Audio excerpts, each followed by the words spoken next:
नमस्कार, मैं प्राध्यापक डॉक्टर सुनील नाना साहब करपे आप सबसे वार्तालाप करते समय मैं एक बात आपको यहाँ कहना चाहता हूँ कि जीवन में हर प्रकार के लोग हैं और हर प्रकार के लोगों के साथ ही जीवन बनता है। आप अगर कभी फूलों की बाग देखोगे या बगीचा देखोगे तो हर फूल को मतलब अलग अलग सुगंध होता है और सब फूल का सुगंध मिलके बाग का सुगंध बन जाता है। उसी प्रकार आप समझ लीजिए मैं क्या बोल रहा हूं। उसी प्रकार जीवन में भी हर आदमी का एक सुगंध होता है और उसी से ही समाज बनता है। देखो ना, अगर आप कभी म्यूजिकल इंस्ट्रूमेंट के अगर वहां के स्टूडियो में गए तो आप बहुत सारे इंस्ट्रूमेंट देखोगे और एक साथ सब भी अगर बजाए ना तो भी उसकी सुंदरता के साथ आवाज आती है, लेकिन बजाने वाले सही होने चाहिए। सेम जीवन का ही है। हम आज कोरोना काल में देखते हैं कि कुछ लोग बहुत परेशान हैं। कुछ लोग बोलते हैं कि हमारे पास पैसे है लेकिन ऑक्सीजन नहीं है। जो लोग ऑक्सीजन ही ले रहे हैं उनके पास पैसे नहीं है। जिनके पास दोनों है उनके पास टाइम नहीं है। जिनके पास जो बहुत भागते थे, बहुत काम करने की बात करते थे, जो आकाश में गए, चंद्र में गए, सूरज में गए, जाने की कोशिश कर रहे, लेकिन वो जमीन पे ठीक से नहीं रह पा रहे। अपने घर में एक साथ मिल बांट के नहीं खा रहे। इसी से एक कहानी से मैं आपको बताना चाहूंगा कि लोगों की आदत और नियत कैसी होती है। एक बार एक भिखारी एक राज्य में रहता है और वो हमेशा सोचता है कि मैं एक बार तो सही राजा से भीख मांग लूं, लेकिन वो हर बार जाता है राजा के राज दरबार के पास और वहां से उसको वहां के राजा के जो सिपाही थे उसको भगा देते हैं क्योंकि वो भिखारी होता है। उसी दिन वो सोचता है कि आज मैं राजा के पास जाके ही रहूंगा और उसी दिन सुबह सुबह वो निकलता है तो सामने से देखता है सूरज उगने को होता है और राजा का रथ सामने से आता है। तो वो तो बहुत खुश हो जाता है, बोलता है चलो राजा तो सामने से आ रहा है।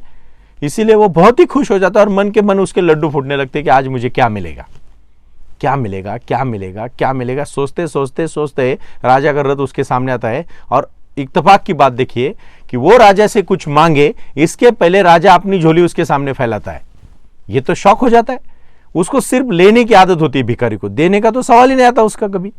बट वो बहुत सोचता है कि ऐसे कैसे हो गया, मेरे नसीब में ऐसा कैसा राजा मिला। फिर वो जैसे ही राजा की झोली सामने फैलाई जाती है वो अपने पास जो चावल इकट्ठा थोड़े बहुत उन्होंने भीख मांग के किए होते हैं उसमें से हाथ डालता है, मुट्ठी पैक करता है पहले, लेकिन बाद में सोचता है इतना क्यों दूं, फिर मुट्ठी छोड़ देता है और ऐसे हाथ निकाल के राजा की झोली में ऐसा हाथ झटक देता है जिसमें सिर्फ एक चावल उसमें गिर जाता है और फिर दिन भर भीख मांगता है, बट खुश नहीं होता है। वो बोलता है यार मैंने हमेशा लिया लेकिन आज एक चावल मेरे हाथ से चला गया, उसी का ही उसको दुख रहता है। जीवन में भी यही है भाई और बहनों। कितने सारे लोगों के पास इतना होता है लेकिन उससे वो खुश नहीं होते। पड़ोसी ने नई गाड़ी ली, ये दुखी हो जाते। दूसरे ने मित्र ने घर खरीदा, ये दुखी हो जाते। उनके पास घर है लेकिन दूसरों की खुशी देख के लोगों को दुख जो आता है ना, इसके लिए मैं कहना चाहता हूं भाई और बहनों, आप हमेशा दूसरों की खुशी में खुशियां रखो, आपकी जिंदगी भी खुशी में खुश रहेगी हमेशा। और इसलिए मैं एक कहावत है यहां कहना चाहूंगा, कुछ कर गुजरने के लिए मौसम नहीं मन चाहिए।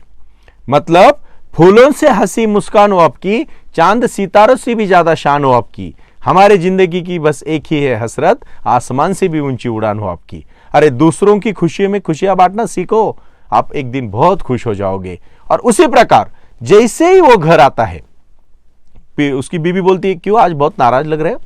हाँ मैं नाराज ही हूं क्योंकि राजा ने मेरे सामने झोली पहने तो एक चावल मेरे हाथ से उधर गिर गया।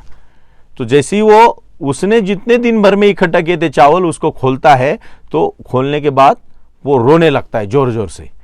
तो उसकी बीवी पूछती है क्यों, क्या हुआ। कुछ नहीं, मैंने इतने चावल इकट्ठा किए उसमें एक चावल सोने का है और जो मैंने राजा को दिया वो सोने का है। मतलब एक ही चावल राजा के पास मैंने मुट्ठी भरी थी लेकिन मैं नहीं दे पाया। इसीलिए भाई और बहनों जिंदगी में जीने के और दूसरों को देने के सिवाय आदमी इकट्ठा करते रहता है और एक दिन मर जाता है। यही प्रकार की जीवन है। आज रहमान का संगीत सुन के हम खुश हो जाते हैं, लता जी का आवाज सुन के हम बेहोश हो जाते हैं, अमिताभ का डायलॉग सुन के हम में जान आती है। इस तरह से सचिन का क्रिकेट देख के हम खुश हो जाते हैं।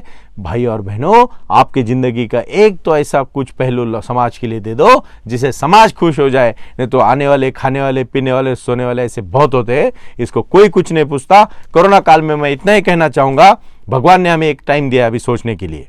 इस समय में आप सोचो और आप में से बेस्ट जो भी है उसको बाहर निकाल के दुनिया में बांट लो। देखो आप कितना खुश हो जाते हो। धन्यवाद।